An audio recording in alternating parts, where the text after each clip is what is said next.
In this video, we will make an electric motor out of this kit of parts, which includes some laser cut wood pieces, 2 magnets, some small beads, a light emitting diode, and a glass reed switch. Okay, you'll also need a AA battery. To get started, we're going to wind some copper wire around this piece, going in the direction of the arrow. First, we'll go through here,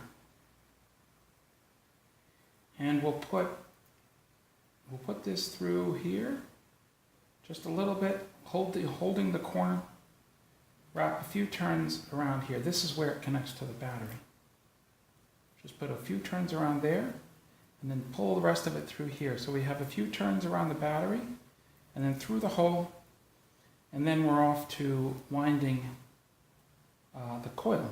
And we're going to go in the direction shown on this particular piece, which is clockwise. We'll wind this for about a minute, and at that point, all of this space will be full of wire. There are about 100 turns here. If you like counting turns, you can count to 100.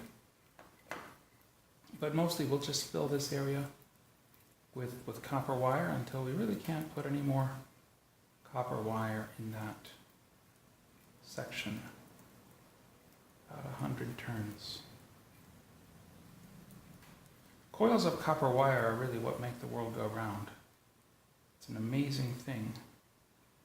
It was discovered by Faraday that there was a relationship between a current going through a wire and the other way around. And then we'll need about a foot of wire. And we'll cut that, and we'll feed it back through. Feed it back through the hole here. That's just to keep it from coming unwound. So we'll do that twice. We'll do that with the other one.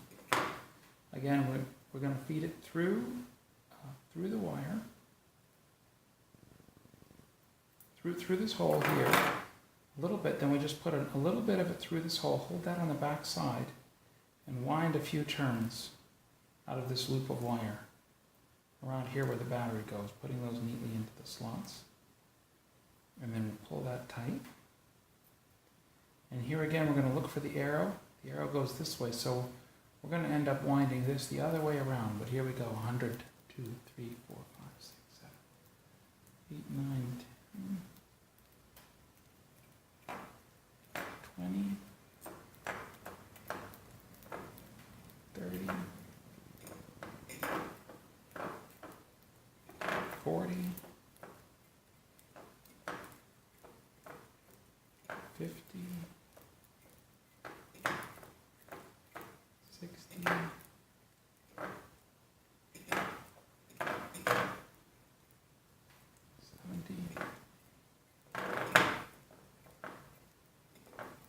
80,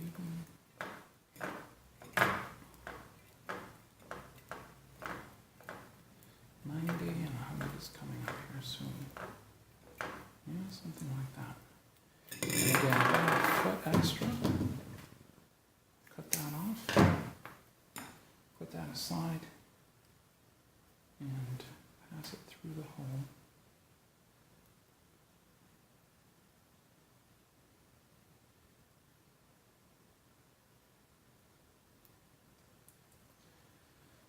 All right. So now these will oppose each other like this. And that will be our motor of those coils. To mount these, let's build the main chassis for this. We're going to put these feet on here. Just push them through the holes. To push them in from the bottom. You can tell because there's some marks on the top. And on this side as well. They go here. You put this right on the battery, it keeps everything nice and neat. There's the main chassis. Now, these go on to the right and the left. And you can see that the bottom will touch the battery. And the top will interact with the motor up here. Now around about the time we put these on,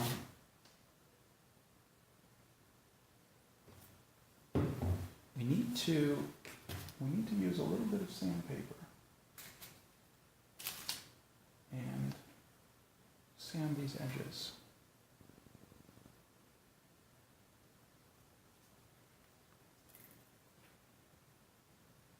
Put this one on here like this.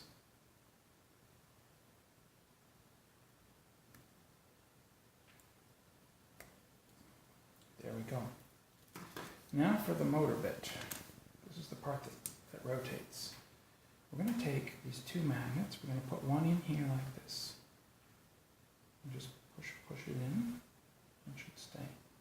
Now the important thing is that however that sticks on there, we need to hold it like this and rotate this around like this and put it in there like that.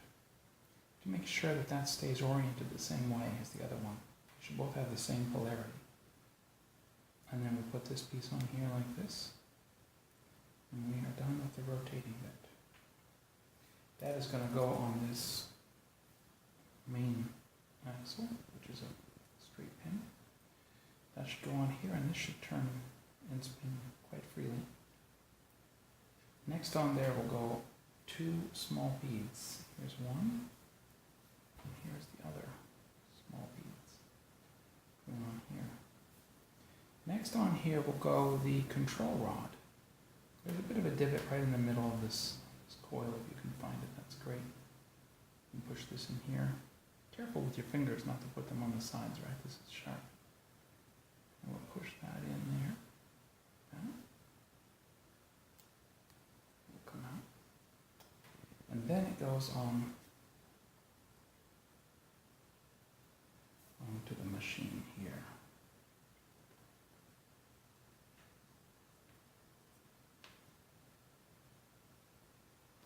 When we get that on, it should be centered. Maybe we got it a little bit to the left. Let's double check and make sure we get that in the center. That's good there. So it should be hitting these evenly, and it's a little to the left. So some of it's a little bit bent here, and some of it's maybe these guys, so we can move these around until we get it kind of living right halfway between these two, and then it should rotate freely like that. That is really what our motor will look like. Now we need to activate it, and for that we're going to need this glass relay.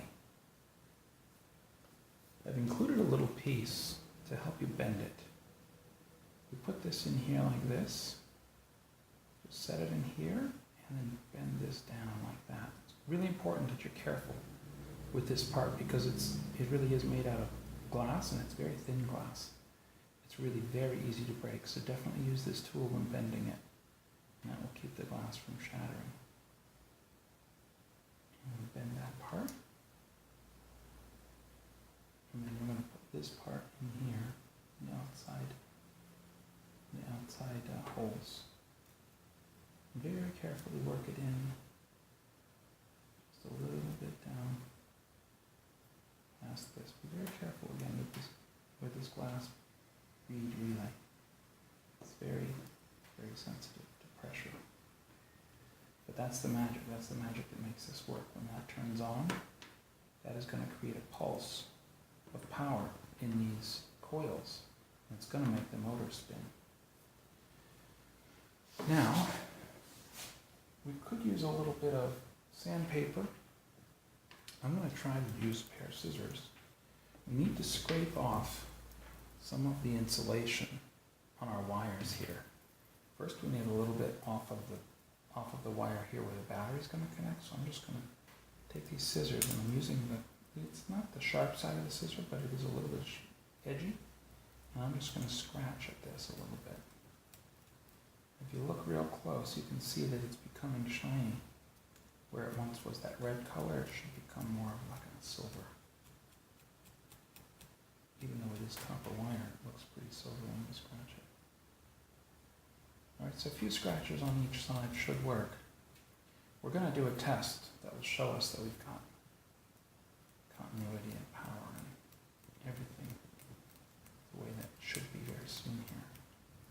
So we're going to scratch on this, both sides. Now, on here we also need to scratch a bit. And for that I'm going to try to use this table. I'm just going to put this down on the table like this. And I'm going to pull, do you hear that? I'm going to pull the cable through it. Now I don't want to use too much pressure, but I definitely want to go in this direction. I want to be pulling it through.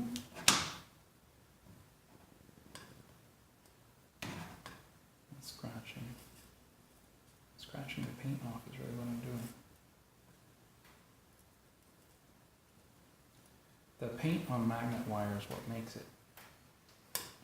it work in a coil like this, so that each winding doesn't touch the one that comes next. So we're going to do about 3 inches off each side. And once we've done 3 inches,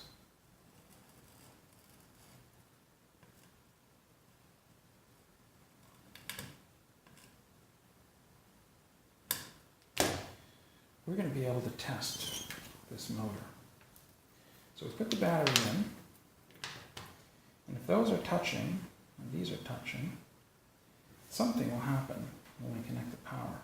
So we're going to touch these two together, see if we can get something to happen with the power. I don't see anything yet.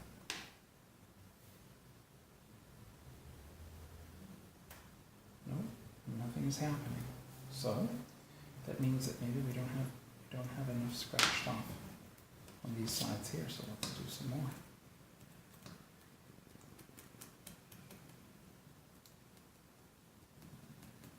A little more here. A little more here.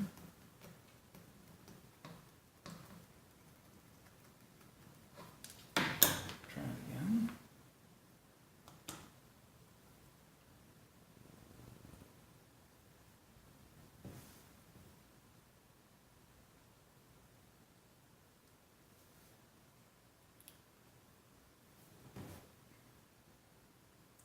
We'd expect something to happen, right?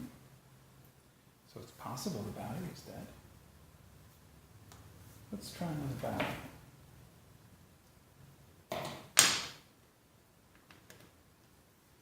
See these, make sure we think that they're connected.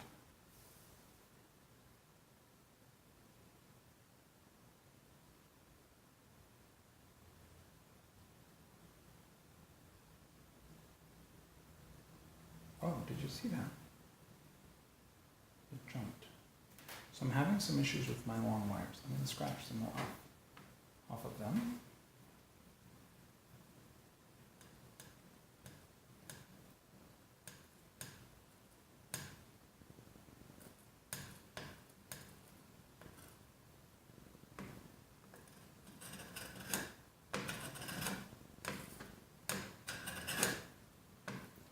Maybe you can rotate it a little bit like this and try to get it off of all the sides of the wire.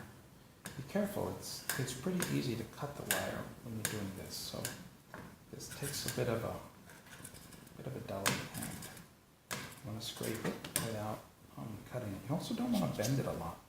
You might be tempted to do this number. This bends the wire. Just be gentle if you're going to do that, but it is looking better now. See, it's kind of all shiny.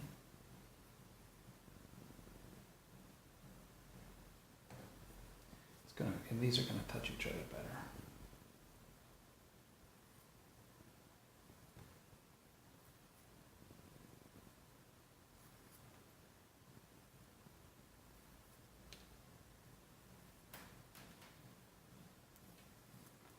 If you've ever made ribbons curlied, this is a very similar feeling to curling like gift ribbons.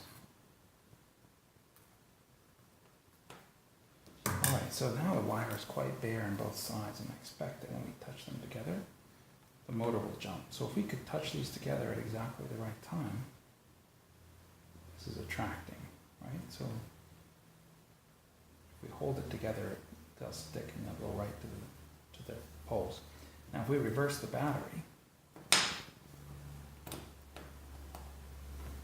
then when we touch the power, they'll repel actually. So if we start with them very close to the poles, they'll go back and forth and they'll just be anywhere but near. So like charges repel and opposite charges attract. If we change the battery, we change the polarity of the coils here, but these of course are not changing. So now what we want to do to keep this motor going is we want to pulse this at exactly the right time, so that every time it's just right exactly near the coils, we pulse it and give it a little more power. And to do that, we're going to use this reed switch. We're going to mount the reed switch right here on the motor. And we're going to attach these wires to the reed switch. Now I have here a little straw. You gotta get it from a Q-tip, but I'm just going to use the round bit. You could use a coffee straw, stir, or anything you want, but I'm going to use this. I'm going to coil these wires up. I'm going to make a little bit of a spring here. This is just for looks. You can skip this step if it's difficult for you, or if you don't have a straw handy. Once I get to the scraped wire, I'm done. There's a little bit of a spring for you. And real quickly on the other side.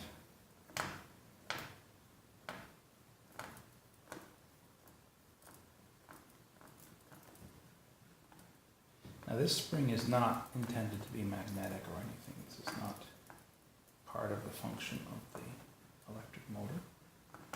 This is just here to manage the wire, make it a little more aesthetic. These will come out here and connect to this reed relay. And to do that, we want to take the wire and feed it through here, maybe from the bottom, who knows, wherever we can really.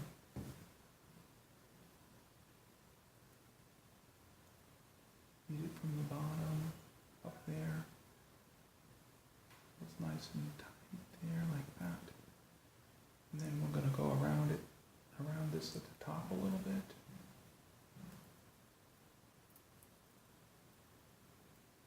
Maybe make a hook like that. Go around it at the top. It's magnetic, so it wants to fall out. Part of what we want to do here is hold it in. If we're real careful, we can bend this a little bit. Bend this out a little bit, and that will keep it locked in. Then we're going to come down here and wrap around this little bottom peg. Sort of a few times at least, maybe 5 or 6 times. Very least, we need a good solid connection there. And that's that side, and now this side we're going to do the same thing. We come from the bottom through the same hole, up. Pull that through. It's tight. And then we'll just come down here on the bottom and wrap this up a few times, 5 times maybe. We'll leave these wires long for just a second. Okay. So we're done. This is ready to run. What we need is to put the switch. We're going to bend it in real carefully until it's close. Since we can adjust where this is, we can adjust the timing of the motor. And when we start the motor spinning, you see that? Every time it goes past this reed switch, it's turning on, which means that it's pushing right through here. It's pushing away. You can find some place here where it goes faster, some place here where it's not as effective and it'll slow down. All right, that would be good, except that there's a problem. These are coils, and they throw a lot of, they make an electrical spark happen when they're turned off, and that's going to create a problem for our reed switch. We're going to add this light emitting diode, or LED,